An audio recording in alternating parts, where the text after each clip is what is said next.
Good afternoon, everybody. Thank you for joining us today on the path to webinar success. We have been getting a lot of questions from different clients and potential clients about how to create a really successful webinar. So we thought, what better way to share than through a webinar? And today I have invited Danica from my team. She's our webinar extraordinaire. We're going to really talk about a few things. So some webinar basics, technical setup, such as positioning, lighting, internet, as well as technical troubleshoot. You know, a lot of things can happen while you're setting up for a webinar or even doing the webinar. So Danica is going to kind of share her insights on how to manage your expectations in terms of troubleshooting. We're also going to be talking about creating a webinar outline or a guide, as well as benefits of having a webinar. You know, due to COVID-19, a lot of our clients had to pivot, and I'm sure you guys are doing the same. So it's a great way to kind of market your business, even through a webinar, so that your marketing doesn't stop just during this time. All right, I'm going to let Danica introduce a little bit about herself. Hi, everyone. My name is Danica. I'm the Zoom expert, webinar expert here at IMG. So if you have any questions throughout our little webinar here, just go ahead and pop that into the live stream and we'll get to your questions. All right, we're going to get started. Danica, what are some of the top tips you wish you knew before you started doing webinars? As you know, everybody's first is always a little bit challenging, but we have done literally tons by now. So what are some tips that you can share with the audience today? There's tons of tips that I could go over, but I'm going to go over my top 3. So my first one is always to check your internet speed and to make sure you have a hardwire connection. Internet speed is very, very, very important. A little tip for you guys is to go to speedtest.net to check your upload and download rates. Especially for webinars, your upload rate is what you want to check the most. Technically, a speed of 10 Mbps is considered high speed, but we always recommend around 40. So go ahead and check that, and also make sure you also have a hardwire connection. This just simply means you have an Ethernet cable connected to the side of your laptop or back of your computer directly into an internet or Wi-Fi router or Ethernet port. Next up is to always check your audio and microphone. Various platforms have testing for this as well. For Zoom, for example, you go down to the little microphone on the little bottom corner, and from here you're able to test your microphone and audio. And if Zoom does detect any technical difficulties, it will automatically adjust those for you. As well, checking your layout, your lighting, make sure your face is nice and bright and that your computer is angled upwards.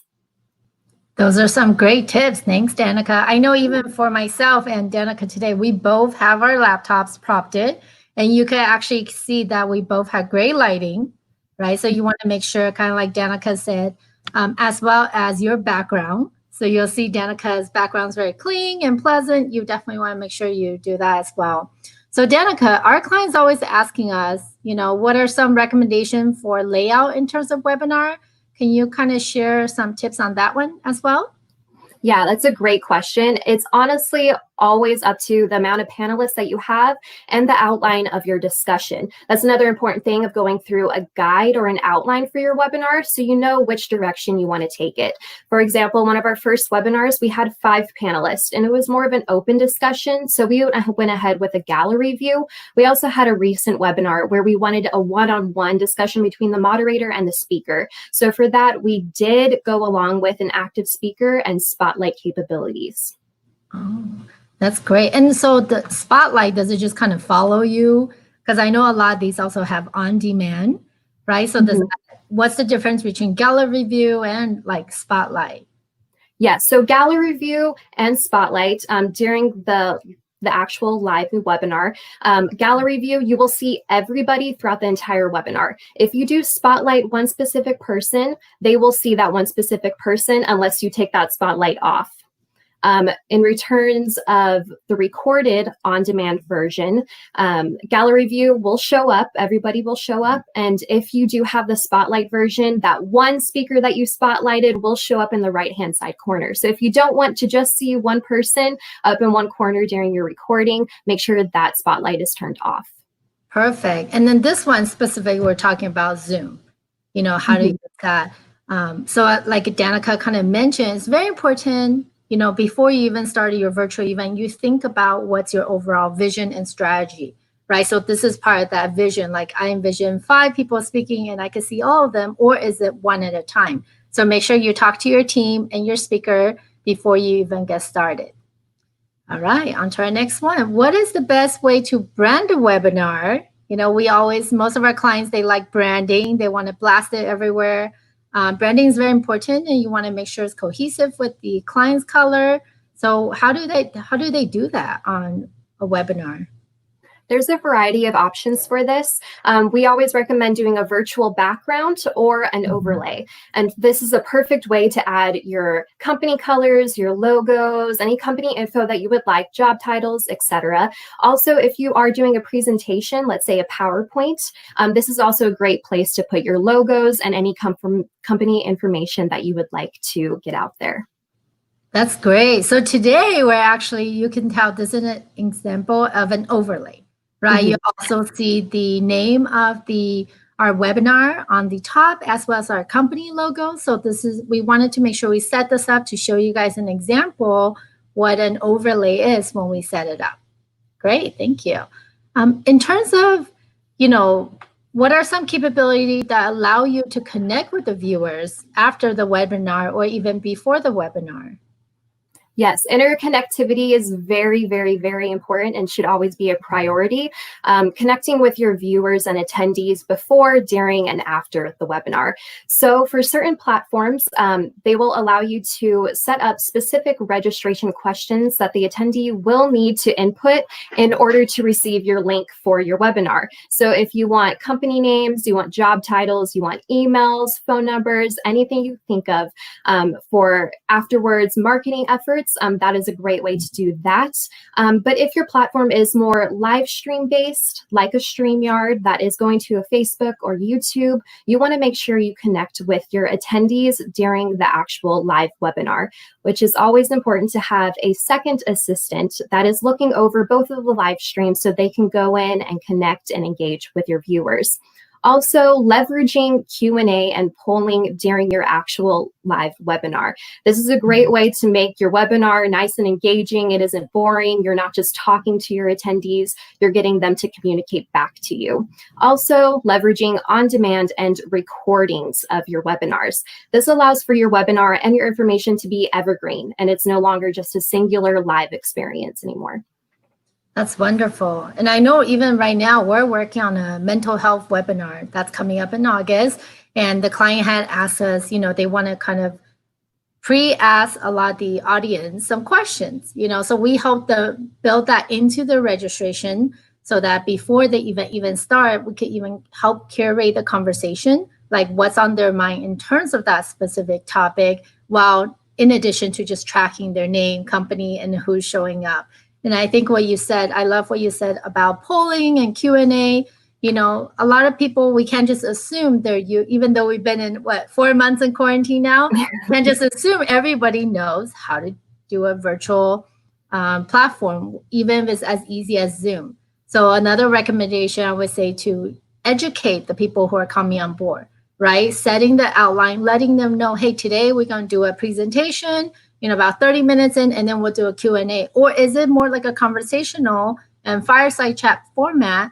Where's the Q&A? How do people get involved, right? Unlike a live event or with a virtual event, you just want to make sure you have more interaction with them because people's engagement on the web is just a lot shorter than in person. So I think these are all different ways that you could interact with them and make it a lot more fun virtually.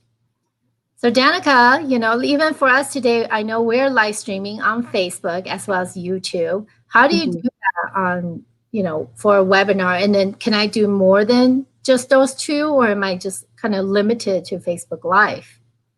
Yes, live streaming is very, very important for a lot of companies.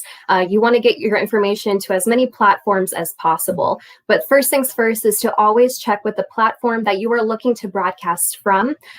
Certain platforms, such as a GoToWebinar, they don't have the capability yet to broadcast to a third-party platform like a Facebook or YouTube.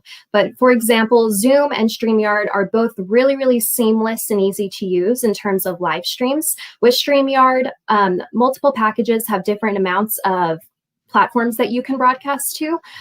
We're currently broadcasting to both YouTube and Facebook at once. Zoom, right now, you are only able to live stream to one platform at a time. Okay. And then what is typically needed, right? I know once you set up on the back end, but do you need login? Do you need admin access? What do you need in order to sync all these functionalities, and how early do you need to do it? Yes, so we'll go step by step through multiple platforms. Facebook is fairly easy. Facebook, you just need the admin info of the company page or group that you are looking to broadcast from. So if multiple people are working on your webinar, just make sure everybody has admin access. This way, they can easily connect either StreamYard or Zoom to the Facebook platform. For YouTube, it is a bit more of a process. You do have to sync it up firstly, which takes about 24 hours. You do allow your YouTube channel to have access to broadcasting from a third-party platform, and then you have to wait around 24 hours for that. LinkedIn, as well as another platform where you could broadcast from. However, they do have a pretty extensive application process, so make sure to submit your application process as soon as possible. If you do think you're going to be wanting to broadcast a webinar to LinkedIn, I would do it weeks ahead, especially right now during COVID, because a lot of companies are wanting to use webinars as well. That's such great insight, because I feel, people sometimes just say, well, how fast can you put together a virtual event? And I feel like compared to live event is a lot shorter. We've done something as short as 2 weeks, but we do kindly ask longer is better, right? Because it is kind of like what you were saying about LinkedIn, which it takes a little bit longer for approval process. So if that doesn't get approved in time, then we'll be limited to not use that as one of the platform to feature. But when so many are available, most clients want to take advantage of being streaming to multiple platforms, right? So give yourself a little bit more time. Don't rush it. And of course, this will also, I'm sure Danica is now going to segue into talking to about, prepping in terms of like dry run. What is that? Like, why do we need a dry run? Can I just jump on and start talking and doing my panel? Why do I need a dry run, Danica? Dry runs are very important. If you don't know what a dry run is, it's just lingo for a rehearsal. We recommend having no more than 3, but multiple check-ins with your speakers and panelists. This is the time to have all of the technical mistakes that could possibly go wrong. During these tests, it is important to check the audio, the microphone, the cameras, adjust your speaker's lighting, and help them troubleshoot through any technical difficulties that might arise from their end. As the host of a webinar, you can do a lot and you do have a lot of control. But if something does happen with one of your speakers or panelists, let's say their laptop goes out or their Wi-Fi goes out, we need to have that conversation and train them on how to troubleshoot those issues. That's true. I mean, I know there's a few while we're doing dry run, and you're right, we 100% need dry run, right? Because a lot of time it's maybe a very simple button, but they click on the button. And I've been invited to speak on different webinars myself, and we always make sure to do dry run, and they're so helpful, right? Because there's so many different platforms, different companies are using. So whether it's WebEx, Zoom, or On24, or Remote, or Hopin, there's so many, right? So don't just assume that your speaker know about your platform. And even if they do know, it's still good to do a dry run because they probably are bouncing from virtual event to a virtual event. So it's good for them to get refamiliar with that platform and know all the right buttons or the buttons they shouldn't touch, right? And I think another important one is how to communicate. I know when we do rehearsal with our clients, we always make sure that speaker has a way to get in touch with our team on the back end, right? So if it's something were to happen or if there's an issue, then they could communicate with us, right? On a recent webinar, we needed to do some media announcements like every 10 minutes, right? So, we had a way on the back end to communicate with the moderator at the time so that it reminds her because a lot of times the host is so engrossed in the conversation that they're not necessarily looking at the time. But this helps her like, oh yeah, you need to do that right now, Yeah. Yes. And then Danica, how long is a typical dry run? Can I do that in like 10 minutes? What do we usually budget or recommend our clients? Definitely not 10 minutes, especially on the day of the event. You want to make sure day of event preparation, the number one thing is to have all of your speakers, your panelists, your moderators, anybody that's on the production team of your webinar to meet at least 30 minutes before. Technical difficulties can arise very, very last minute, and you need a good substantial amount of time to go through that to figure out what's going on before you actually click broadcast. So it's very, very important. Yeah. So just to remind everybody, you actually need 2 dry run. One is pre-event. We generally do that a few days before the event. And then we have another one day of for them to check in. And again, their audio, visual, like their camera, right? As simple as sometimes we had the speaker just clean their lens because it's a little bit blurry or dirty, and then checking the audio, make sure it's good, stuff like that. Yeah. If in the audience, if you guys have any questions, feel free to plug it into the message so that we can help answer. So Danica, I also was wondering, usually when we do webinar, I think one time you mentioned to the team, make sure you close all your application. Why do we need to do that? Why can't I have my email open, my Google open? Why can't we do that? Yes, it's very, very important. It is important for your team to have all the necessary material up, just in case one laptop, it might go down, so you have another one right away with the material. But if you are sharing, if you are presenting from your computer, it is absolutely necessary to have all unnecessary windows closed. For some platforms such as a Zoom, it's easy for the system to get confused on what it's supposed to be sharing and what it is not. And so if you do have multiple windows open and Zoom does get confused, there might be a little box that pops up that says, remove this window from the attendee view, and it's kind of just stuck there. So it's very important to close all the windows that you do not need open at that time. Okay, wonderful. And then a lot of time our clients ask us for both the on-demand, we prepare the on-demand video as well as the audio file. Is that something like Zoom have, pretty standard? Yes, when you do automatically record your webinar into the Zoom cloud, it does pop out 2 different files for you. It will have the actual video file of the webinar and an audio file of the webinar. So it's up to your discretion on which one you want to share, which one you don't. Okay, great. Well, this has been great. It's just a quick fireside chat, and hopefully you guys learned a lot today through these webinar success tools, and tune in for next time. Thank you for joining us. Thank you.